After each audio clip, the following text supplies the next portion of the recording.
Welcome to Baroque and Rococo Architecture by Brett Stark. Early Baroque began in the late 16th century. An example is St. Peter's Basilica. At the beginning of the 17th century was considered the High Baroque period, one exhibit being the Church of Santa Maria, completed in the 1920s. In the mid-17th century, Baroque architecture had spread to Europe, and Baroque would soon transition to Rococo architecture in the early 18th century. Baroque and Rococo architecture's sole purpose was to amaze its audience. They accomplished this through showcasing key elements like ovals and elliptical shapes. They also involved curved walls and domes. The buildings during this style period were known for their ornamentation, commonly displaying sculptures, scrolls, and cherubs of intricate detail. Another key aspect is the use of shadow and light by utilizing complex surfaces. Of paramount importance is adherence to symmetry. To the left is Pietro da Cartona's Santi Luca e Martina. Take a moment to acknowledge the complex curves and shapes involved. Notice the ornate scrolls at the tops of each column, and the cornice that follows the outline of the room. Next, on the right, is Lorenzo Bernini's St. Peter's Square, which displays the symmetry and grandiose nature of Baroque and Rococo architecture.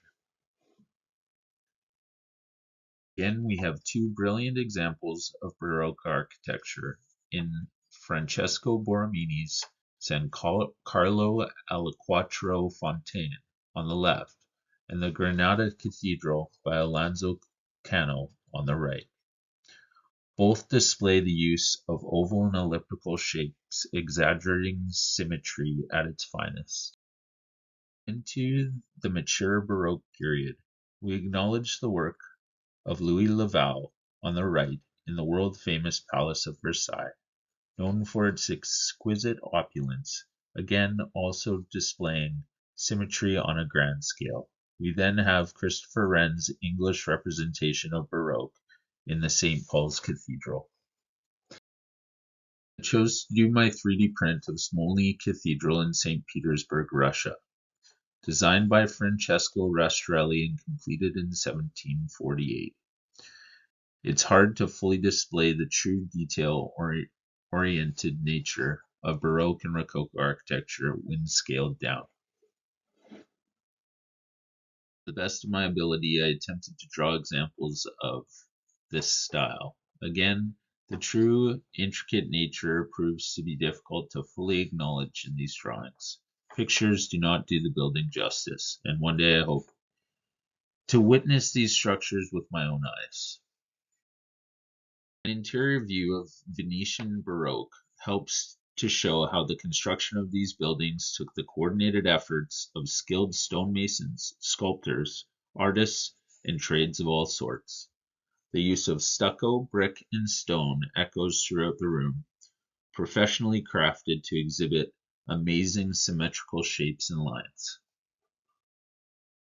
The ceiling structure of the San Carlo alle Quattro Fontane shows a brilliant use of circular coffers mixed with octagonal shapes. Dome-like structures really emphasize how light and shadow is miraculously displayed, allowing for admiration of the intricate sculpting throughout. Exuding opulence in all forms is the final example of Baroque architecture, shown in the interior of the Wurzburg residence in Germany. Completed in 1780, the sculpture's use of curved walls and shapes, shadows and light, and cornices almost overwhelm the eyes. The perfect adherence to symmetry shines through. Take a moment and enjoy.